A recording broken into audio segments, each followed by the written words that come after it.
Hey folks, welcome back to Markelly Farm. It's a cold, blustery day here in mid-Nebraska. You can see we got probably another inch of snow here the other day. And as of this evening, we're going to be under a winter storm warning from this evening over into tomorrow. So I need to get things ready here on the homestead just in case we have any issues. So stick around, come on along with, we'll get her done.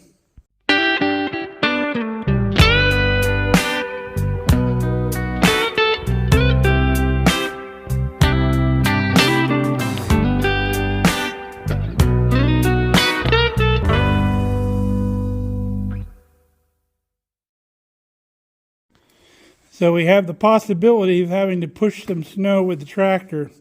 So we need to get out our edge tamers.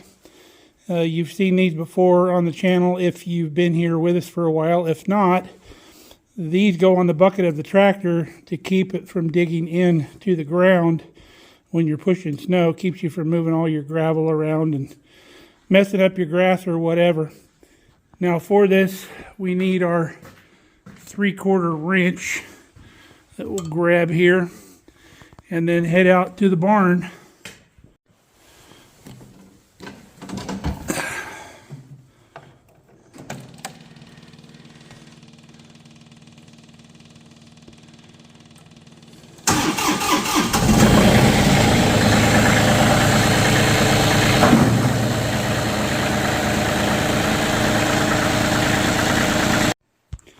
All right, got our bucket lifted up.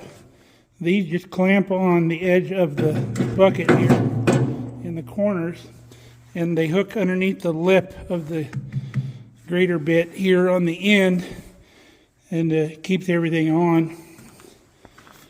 So get these babies slid on here, and all we need is the 3/4 wrench to lock them on. All right, we got them on. Just cinching up our bolts.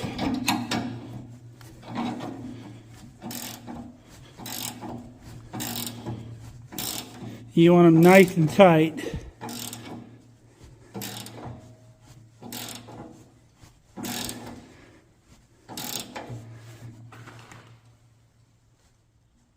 That ought to do it. Now the other thing you want to make sure of is when you put these on the bucket, there's a little lip here on the edge of the bucket.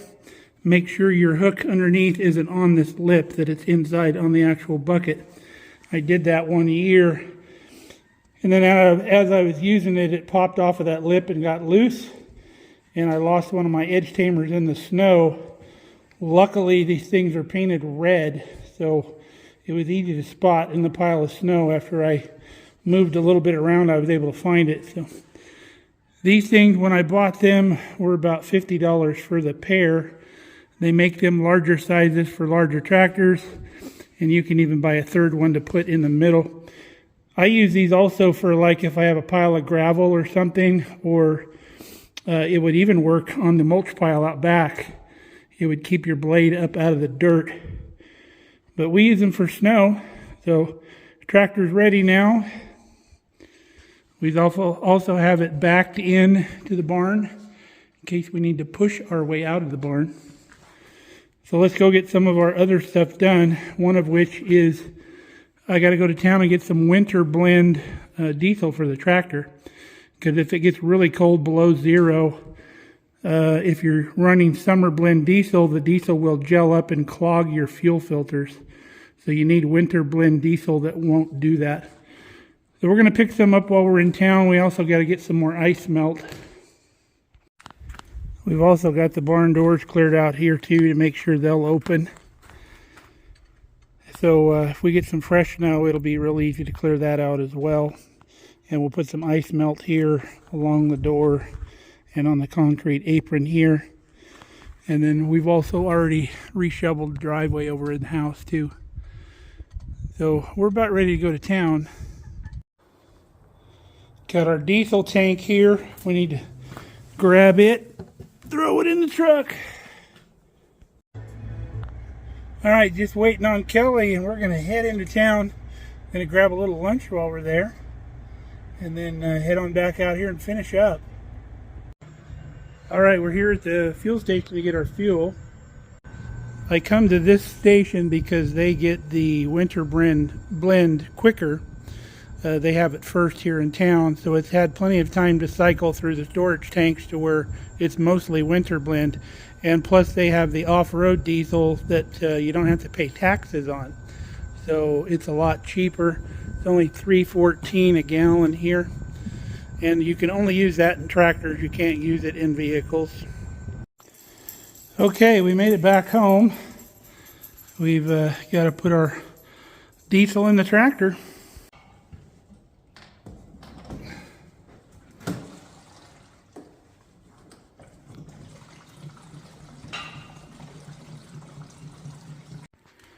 All right, now we want to start it, let it run for a bit. You want to get some of that winter diesel in through the fuel filters and all that.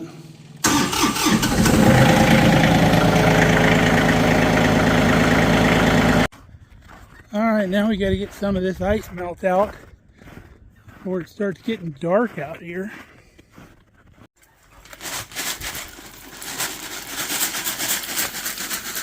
No ice out here right now, but if we put this down, as the snow falls, it'll melt and it'll help with the accumulation out here on the driveways and sidewalks. It won't get quite as deep and it won't freeze down hard to the concrete, so it'll make it easier to shovel later.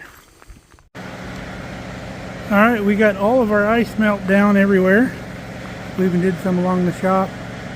So while the tractor's running, I'm going to take it up and put on the box scraper in case I need it, and also gives me a little more weight on the rear tires for traction if we have to push snow tomorrow.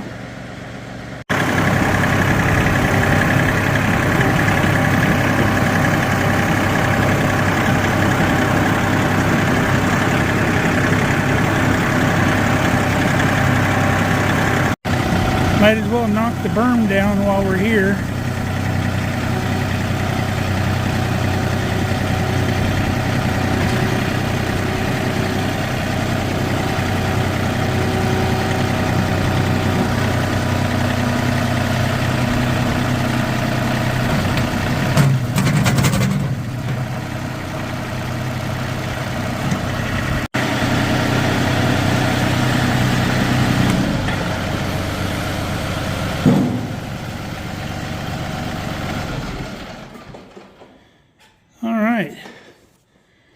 We are ready to push snow if need be.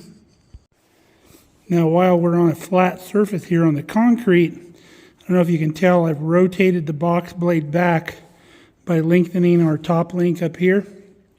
And if we're pulling snow, that'll cause the bucket or the blade to ride on the rear blade back here, which will keep the front blade up off out of the dirt. So it kind of drags on the back.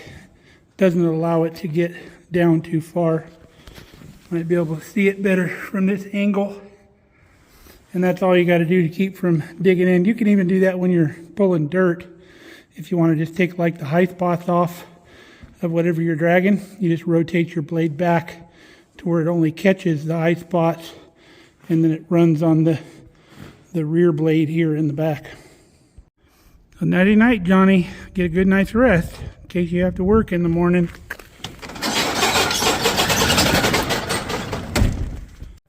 Okay, we're back out here in the shop. So now I want to test fire the generator.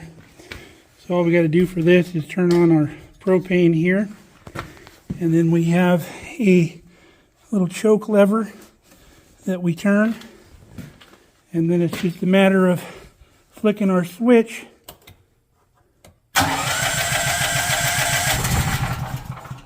Okay, fired a little bit, so we turn our choke off.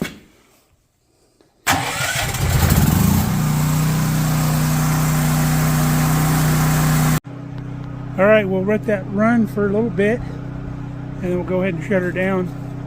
I have those two big tall bottles of propane there to run it, So when one bottle runs out, you can switch bottles, and that'll give you enough time to get to town to refill the other bottle. Eventually what I want to do, I'd like to put about a 250 to 300 gallon propane tank here, so when they come fill our household propane, they can fill this tank, and then we could run a good long while on that much propane. And then that generator is a dual fuel also. It'll also run on gas. So even if you run out of propane, you can fill the tank with gas. All you got to do is turn a knob, and it switches it right over to gasoline.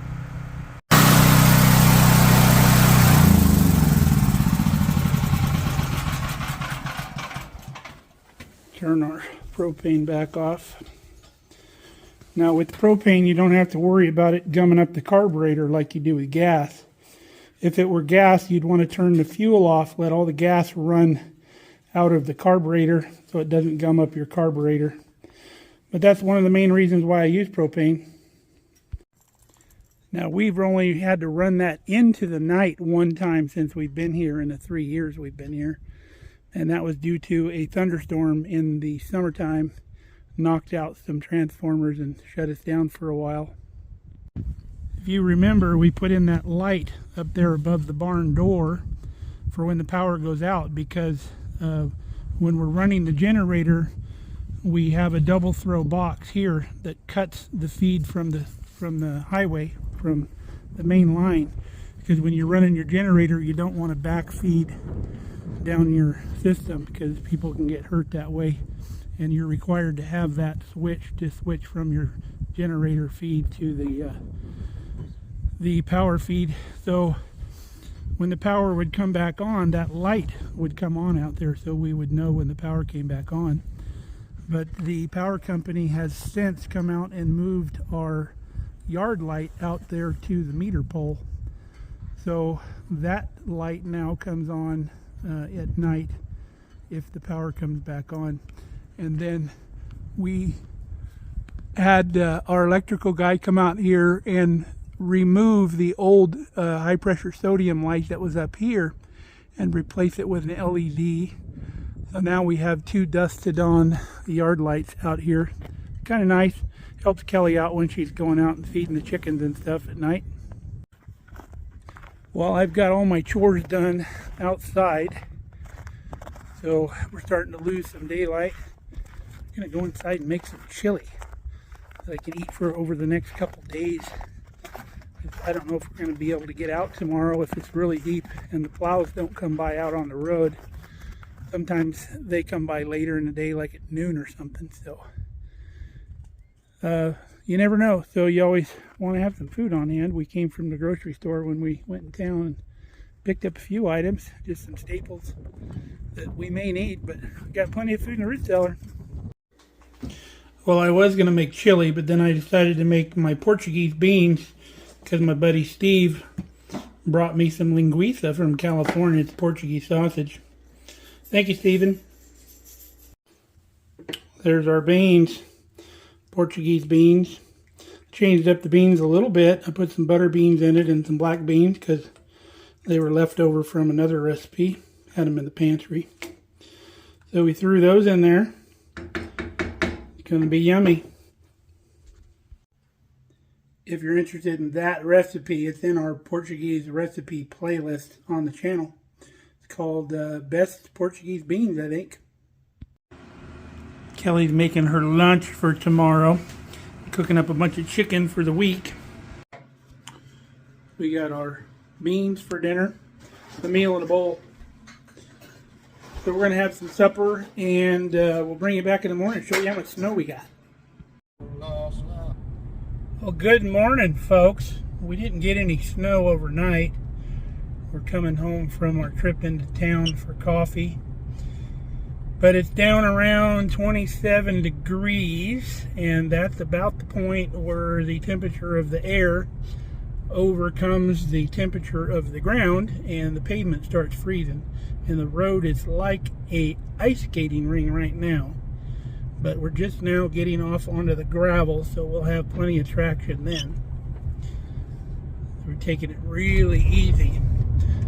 But the snow, I guess, according to the daily forecast, the hourly, is supposed to start here in about an hour. And it's supposed to get really bad around 10 o'clock, 11 o'clock a.m. And looking at the satellite, the system that's on top of us, it's kind of wrapping around, and we're close to the center of the rotation, and the storm is moving really slow. So we'll be in the snow zone for a long time once it hits. So probably going to get a good amount of snow today. But we'll wrap this up. We're safely on the gravel now, so we know we'll get home without sliding off the road. So until next time, stay safe, stay healthy. We love you guys. Come back and see us here at Markelly Farm. We'll probably have a little more snow to show you next time. Love you guys.